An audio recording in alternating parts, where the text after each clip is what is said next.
Hey, welcome to my channel that's all about helping you and your pet live the best life together. So my dog Penny, she barks a lot, and she barks when she wants me to do something, like when she wants me to play with her or when she wants me to throw the ball. When she gets like this, she'll just bark. That's her down there right now. Penny!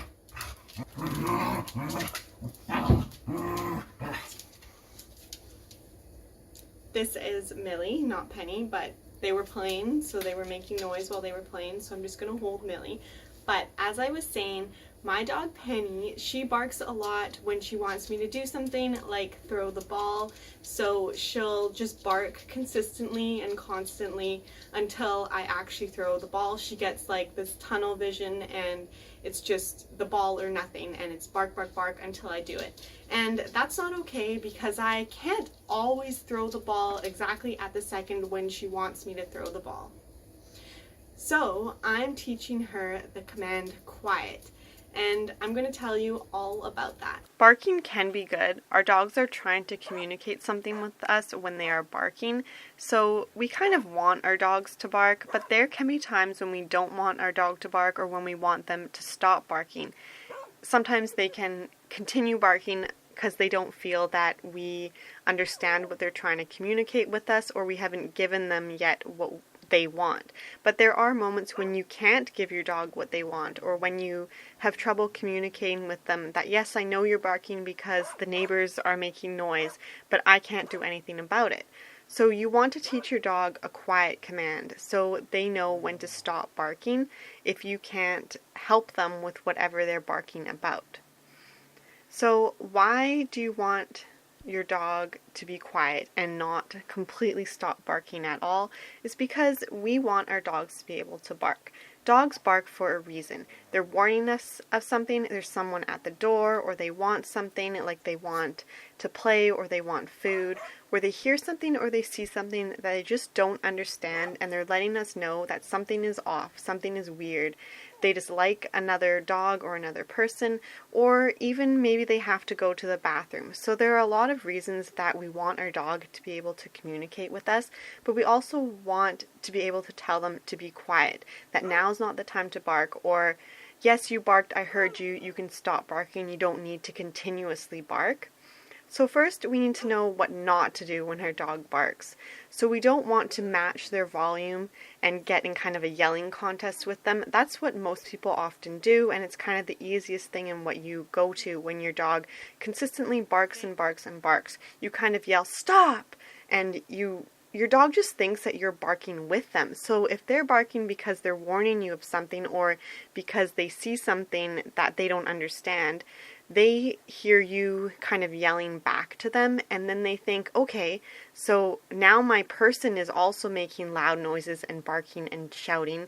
There must really be something to bark about, which makes them bark even more. So you don't want to match them, get in a kind of yelling or barking contest with them. You want to be able to calmly and quietly have a command that will get them to stop barking. Or you want to figure out why they're barking and then solve their problem for them, but that isn't always possible. Sometimes we can't solve it right away, so we want to be able to say quiet. So I'm going to show you how I'm teaching my dog Penny the quiet command. She hasn't mastered this yet. It's something that she's still learning, and she is a barker. She talks a lot, so it's taking a while to learn this command. So you're going to have to find out what your dog is usually barking at and why your dog is constantly barking. If you know when your dog is going to bark, you can kind of set up a training session. For example, if you know that the mailman is going to come at the same time every day, then you can be prepared for a quick training session at that time of day.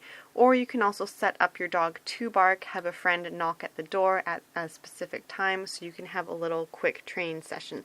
It sounds kind of strange, you're getting your dog to bark so that you can train your dog not to bark. But first you need your dog to bark so you can train them not to. If you don't want to set up a kind of situation, or you're unable to set up a situation, you can just train whenever the opportunity comes. So that is whenever your dog decides to start barking and will continuously bark. but this will take a lot longer to train. If you're able to set up sessions, your dog will learn a lot quicker. And also sometimes when your dog chooses to bark, if you're at the park or going for a walk or something, it isn't always the easiest to train your dog in those kinds of situations. So again, it will take a lot longer. So when your dog starts barking and barks constantly and continuously, you want to say the word quiet or the command quiet, and then put a treat right in front of your dog's nose. Some dogs, if you let them bark too long, they kind of lose sight of everything that's going on around them, and they won't see this treat, or they won't hear you say the command quiet. So you want, for those kinds of dogs, you want to get a treat that they're really going to love, so something really special. And you want to hold something that they don't get on a normal basis, you could use a special treat just for this training process. So again, when your dog barks, say quiet and don't yell it. Use a calm and quiet voice yourself. So your dog's barking and you're going to say quiet, and then put a treat right in front of your dog's nose or eyes, or right in front of your dog's face. Your dog's going to stop barking and sniff the treat or look at the treat, and then you're going to reward your dog right away, right when they look at the treat. So at first it may seem like you are rewarding your dog for barking because your dog's barking and then you're giving them a treat.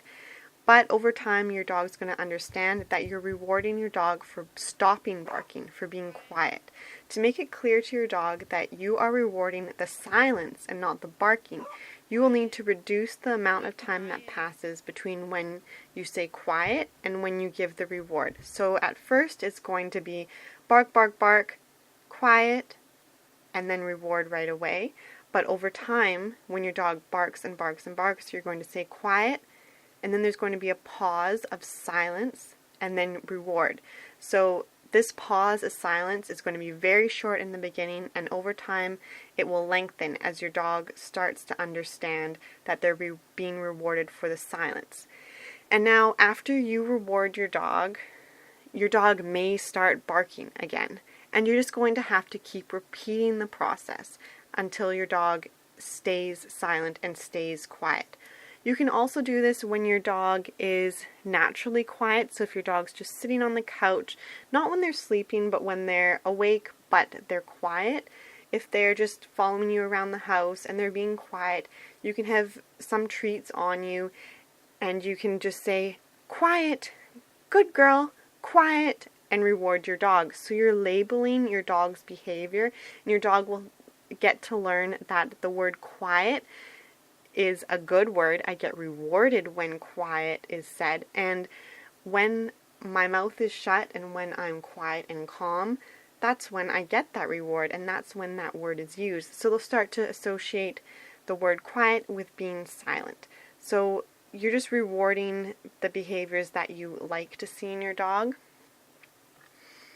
So over time, you're going to reduce the treats. So you're going to stop giving treats sometimes sporadically when your dog's barking and you say quiet. This is when your dog's already got a pretty good hand on what quiet means, and when they're barking, if you say quiet, they will stop, and you can have maybe a 10-second or 15-second pause, and then you reward them. So it's quite along in the process, and your dog already has a really good firm foundation. This is when you're going to start reducing the treats and sporadically giving treats for the quiet command. Or you'll only give treats for really exceptional responses, like immediately stopping barking once you say the quiet command. So thanks for watching. I hope you enjoyed the video. If you try this command, or if you have done this command before, please let me know in the comments and let me know how it goes. Bye. Say bye, Millie. Say bye. Bye. Bye. Please like and subscribe, and I'll see you next time.